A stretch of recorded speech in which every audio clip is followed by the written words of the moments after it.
ಒಂದು ಜನ ಮೆಚ್ಚುವಂತ ಕೆಲಸಾರೇ ನಾವು ಮಾಡ್ಬೇಕು, ಅಥವಾ ಜನ ಯಾರು ನಮಗ್ ಮೆಚ್ಚುದು ಬೇಡ, ನಮ್ಮ ಮನಾರೇ ಅದಕ್ಕೆ ಮೆಚ್ಚಬೇಕು. ನಮ್ಮ ಮನಾರೇ ಅದಕ್ಕೆ ಮೆಚ್ಚಬೇಕು. ಯಾರ್ಯಾರೋ ಹೆಂಗೋ ತಿಳ್ಕೊಲಿ ಅವರು. ನೀವು ಮಾಡುವಂತ ಕೃತಿ ನಿಮ್ಮ ಆತ್ಮಸಾಕ್ಷಿಯಾಗಿ ಇದು ಸರಿ ಆಯ್ತೋ ಏನೋ ತಪ್ಪಾಯ್ತೋ ನಿಮ್ಮ ಮನ ಮೆಚ್ಚಬೇಕು. ಪೂಜ್ಯ ತಾಯಂದಿರೇ, ಅಕ್ಕ ತಂಗಿಯರೇ, ಅಣ್ಣ ತಮ್ಮಂದಿರೇ, ಗುರು ಹಿರಿಯರೇ, ನನ್ನ ಗುರುಬಂಧುಗಳೇ, ತಮ್ಮೆಲ್ಲರ ಅಂತರಾತ್ಮದಲ್ಲಿ ಜ್ಯೋತಿಯಾಗಿ ಬೆಳೆಸಿರತಕ್ಕಂಥ ಚೈತನ್ಯ ರೂಪ ಪರಮಾತ್ಮನಿಗೆ 101 ಸಾರಿ ಶರಣು ಶರಣಾರ್ಥಿ ಶರಣಾರ್ಥಿಗಳನ್ನ ಹೇಳಿ ಇಂತಹ ಒಂದು ಕಾರ್ಯಕ್ರಮಕ್ಕೆ ನಾವು ನೀವೆಲ್ಲರೂ ಕೂಡುವಂತಹ ಒಂದು ಸದವಕಾಶ. ಇದು ಮಾಧವಾನಂದ ಪ್ರಭುಜಿ ಅವರ ಆಶೀರ್ವಾದ, ಇಂಚಗೇರಿ ಸಂಪ್ರದಾಯದ ಒಂದು ಧರ್ಮದ ದಾರಿ. ಸತ್ಯ ಸಂಘದೊಳಗ ಪ್ರತಿ ಮಂಗಳವಾರ ನಾವು ನೀವುಗಳು ಭಾಗಿಯಾಗುತ್ತಾ ಬಂದಿದ್ದೀವಿ. ಸತ್ಸಂಗ ಅಂದ್ರೆ ಏನು, ಜ್ಞಾನ ಅಂದ್ರೆ ಏನು, ಭಕ್ತಿ ಅಂದ್ರೆ ಏನು, ಸಂಸ್ಕೃತಿ ಅಂದ್ರೆ ಏನು, ಸಂಸ್ಕಾರ ಅಂದ್ರೆ ಏನು.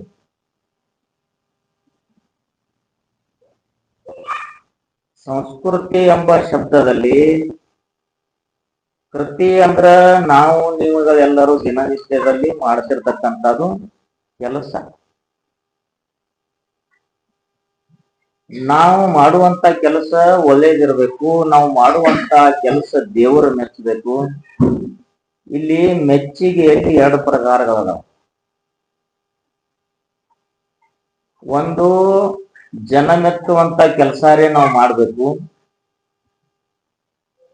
ಅಥವಾ ಜನ ಯಾರು ನಮಗ್ ಮೆಚ್ಚುದು ಬೇಡ, ನಮ್ಮ ಮನಾರೇ ಅದಕ್ಕೆ ಮೆಚ್ಚಬೇಕು. ನಮ್ಮ ಮನಾರೇ ಅದಕ್ಕೆ ಮೆಚ್ಚಬೇಕು. ಯಾರ್ಯಾರೋ ಹೆಂಗೋ ತಿಳ್ಕೊಲಿ ಅವರು.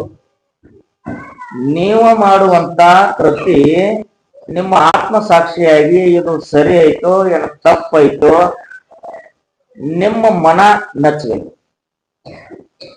ನಿಮ್ಮ ಮನ ಮೆಚ್ಚುವಂತ ಕೆಲಸ ನೀವು ಮಾಡಾಕತ್ತೀರಿ ಅಂದ್ರ ಜನ ತಾವಾಗಿ ಮೆಚ್ತಾರ. ಹೆಂಗ ಆ ಭಗವಂತ ಮಾಧವಾನಂದ ಪ್ರಭುಜಿ ಅವರ ಮೇಲೆ, ಸಮರ್ಥ ಸದ್ಗುರು ಗಿರಿಮಲ್ಲೇಶ್ವರ ಮೇಲೆ ನಾವು ನಂಬಿಕೆ ಇಟ್ಟೇವಂದ್ರ, ಶ್ರದ್ಧಾ ಇಟ್ಟೇವಂದ್ರ,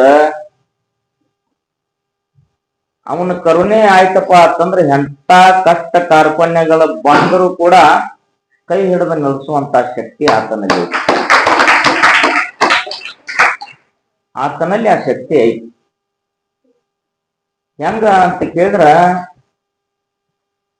ಈ ಭೂಮಿ ತಾಯಿಗೆ ಹಡದ ತಾಯಿನ ಹೋಲಿಸ್ಯಾರ.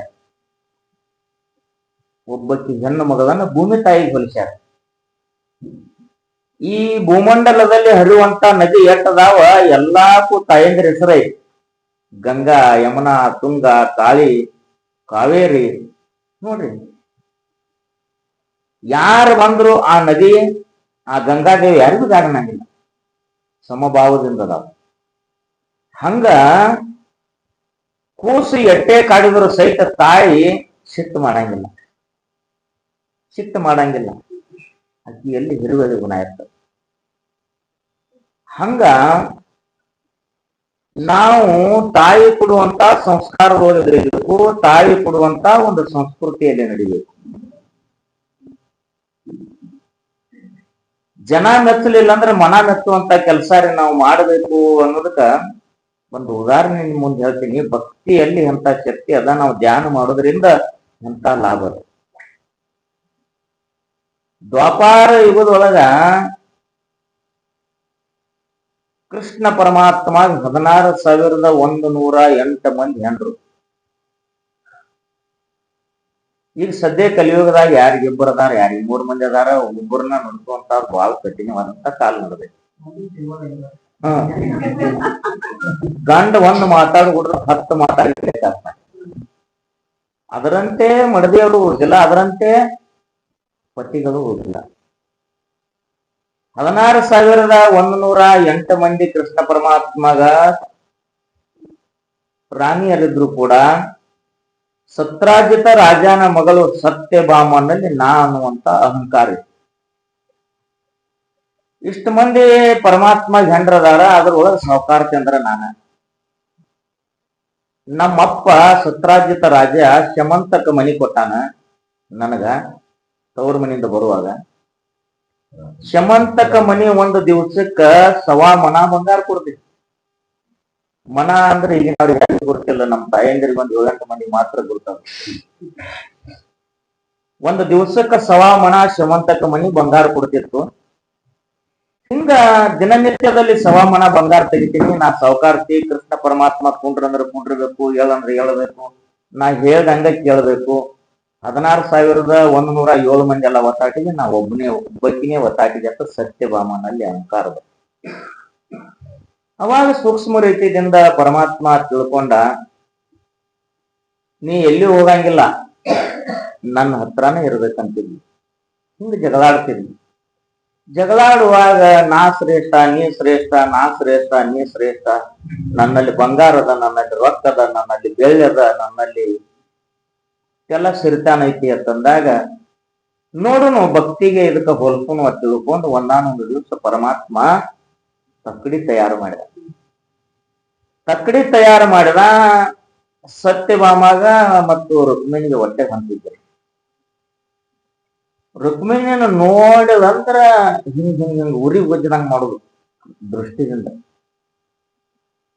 ನಾನು ಆ ಟೈಮ್ದೊಳಗ ರುಕ್ಮಿಣಿಗೂ ಕರೆದ, ಸತ್ಯಭಾಮಗೂ ಕರೆದ, ಒಂದು ತಕ್ಕಡಿ ತಯಾರು ಮಾಡಿದ, 2 ಪಡಿ ಇಟ್ಟ. ರುಕ್ಮಿಣಿ ಬಂದ್ ಕುಂಡ್ರಿ ಇಲ್ಲ. ಸತ್ಯಭಾಮಗೂ ಕರೆದ, ನಿಮ್ಮಪ್ಪ ಗಳಿಸಿರ್ತಕ್ಕಂಥದ್ದು, ನಿನ್ನಲ್ಲಿ ಇದ್ದಿರ್ತಕ್ಕಂಥ ಸಿರಿತಾನ ಎಟ್ಟ ಐತಿಲ್ಲ ತಂದ ಆ ಒಂದು ತಕ್ಕಡಿ ಒಳಗ ಹಾಕ. ಸತ್ಯಭಾಮ ಶಮಂತಕ ಮನಿ ತಂದಿಟ್ಟಳು, ಬೆಳ್ಳಿ ತಂದಿಟ್ಟಳು, ಬಂಗಾರ ತಂದಿಟ್ಟಳು, ವಜ್ರ ವೈಡೂರ್ಯ ತಂದಿಟ್ಟಳು. ಇಟ್ಟ ಮೇಲತ್ತ ಏನಾರು ಉಳಿದಿರ್ಬೇಕು ನೋಡು. ಎಲ್ಲ ಮುಗಿತಂದು ಸತ್ಯಭಾಮ. ಮತ್ತ ರುಕ್ಮಿಣಿ ನಿನ್ನಲ್ಲಿ ಏನೈತಿ ತಗೊಂಡು ಬಾ. ಭಕ್ತಿದಿಂದ ಪತಿ ಪಾದಿಗೆ ನಮಸ್ಕಾರ ಮಾಡಿ ಹೊರಗ ಅಂಗಳೊಳಗೆ ಇದ್ದಿರ್ತಕ್ಕಂಥ ತುಳಸಿ ಕಟ್ಟಿಗೆ 5 ಸುತ್ತ ಹಾಯ್ದು ಒಂದು ಎಲಿ ತಂದ ಈಚೆ ಕಡೆ ಪರಡಿ ಒಳಗೆ ಇಟ್ಲು. ಇದೆಲ್ಲ ವಜ್ರ ವೈಡೂರ್ಯ ಬಂಗಾರ ಮುತ್ತು ರತ್ನ ತುಂಬಿದ ಪರಡಿ ಮ್ಯಾಗ ಎದ್ದು ಬಿಟ್ಟು ಈ ತುಳಸಿ ತಪ್ಪಲ ಹಚ್ಚಿದ ಪರಡಿ ಕೆಳಗೋಗಿ ಕೊಟ್ಬಿಟ್ಟು ಕೂತ್ ಬಿಟ್ಟು ಸತ್ಯಭಾಮ ಏನಾರು ಐತೆ ಅಂತ ಕೇಳಿ ಪರಮಾತ್ಮ ಹೊಲಾಗಿನ ತೆಗಿಯತ್ತಲು ಒಂದೊಂದು ತೆಗಿತಿದ್ಲು ಹಾಕ್ತಿದ್ಲು. ಆ ತಕ್ಕಡಿನ ಎಡವ. ಅವಾಗ ಏನಿರ್ಬೇಕದು ಮೋಡಿ? ಪರಮಾತ್ಮ ಇದ್ರಲ್ಲಿ ಏನೋ ಮೋಡಿ ಮಾಡಿದೀನಿ ನಾನು. ಒಂದು ತುಳಸಿ ಎಲ್ಲಿಗಿಟ್ಟೆಲ್ಲ ಹೋಗ್ತೈತೆ ಅಂದ್ರ ಇದ್ರಾಗ ಏನೋ ಕಣ್ಮುತ್ ಕಾಟದ ಇಲ್ಲ. ಸತ್ಯ ಅನ್ನುವಂಥದ್ದು ಹೆಂಗದ ಅಂತಂದ್ರ ಲಗುಟು ಬೆಳಕಿಗೆ ಬರುದಿಲ್ಲ, ಸುಳ್ಳು ಅನ್ನುವಂಥದ್ದು ಬೆಳಕಿಗೆ ಬರ್ತದ. ಅದಕ್ಕ ಭಕ್ತಿ ಅನ್ನುವಂತ ತುಳಸಿ ದಳ ಒಂದು ಎಲಿ ಸಮ, ಇತ್ತೆಲ್ಲ ವಜ್ರ ವೈಡೂರ್ಯ ಮುತ್ತು ರತ್ನಗಳ ಅದರ ಕಾಲ ಕಿಮ್ಮತ್ತಾಗುವುದಿಲ್ಲ. ಭಕ್ತಿ ಅನ್ನುವಂತ ತುಳಸಿ ದಳದ ಈ ಒಂದು ತಕ್ಕಡಿಗೆ ತೂಕನಿಂದ ಆಗುವುದಿಲ್ಲ. ಇದನ್ನ ತಪ್ಪು ಆತಂದ ಅವತ್ತ ಸತ್ಯಭಾಮನ ಗರ್ವಹರನಾಗಿ ಪತಿದೇವ, ನನ್ನಿಂದ ತಪ್ಪಾಯ್ತು, ನಾನು ನಿನ್ನ ಮೇಲೆ ನಿಷ್ಠಾ ಇಡ್ತೀನಿ, ನಿನ್ನ ಮ್ಯಾಲ ಭಕ್ತಿ ಇಡ್ತೀನಿ, ನಿನ್ನ ಮ್ಯಾಲ ಶ್ರದ್ಧಾ ಇಡ್ತೀನಿ, ನಿನಗೆ ಯಾವಾಗ ಬರ್ಬೇಕನ್ಸ್ತದ ಅವಾಗ ನನ್ನ ಮನೆಗೆ ಬಾ. ಇದೇ ಮಾತು ಮೊದಲು ತಿಳ್ಕೊಂಡಿದ್ರ 4 ಮಂದಿ ಒಳಗೆ ಮರ್ಯಾದೆ ಹೋಗ್ತಿದ್ದೆ.